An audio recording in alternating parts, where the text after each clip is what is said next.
Journal is reporting about your colleague, Senator Lindsey Graham. The Journal is saying that Graham traveled several times to Israel in recent weeks to help make the case on Iran, meeting with members of the country's intelligence agency, spoke with Netanyahu, coaching him on how to lobby President Trump for action.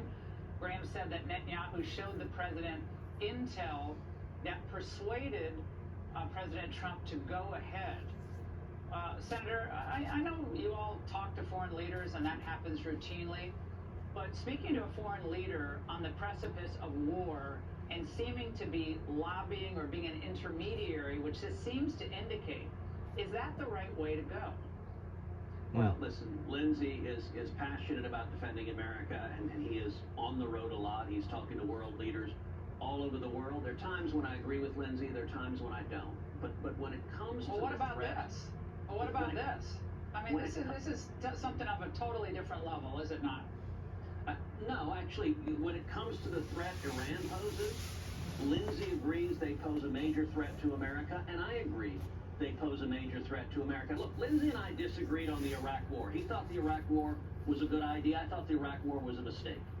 I think Iran is fundamentally different because Saddam Hussein was not murdering Americans on the scale and level that Iran has been doing. Saddam Hussein was not funding Hamas and Hezbollah killing Americans. And President Trump acted boldly to take out a regime that had been killing Americans over and over. We're not disagreeing on that.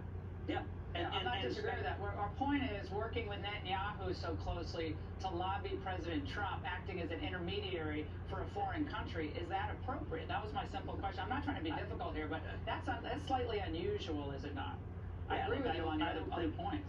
I don't think it's a fair characterization that Lindsey is an intermediary for Israel. And a lot of the critics say, oh, the war is all about Israel. Understand, it's not about Israel. It is about America. The reason President Trump acted is to defend America.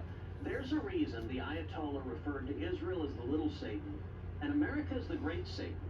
I believe if the Ayatollah got a nuclear weapon, he would use it. Laura, if the Ayatollah could kill you and me right now, he would. And that's why President Trump acted. And so I get frustrated with all the people who say, oh, this is all for Israel. No, it's not.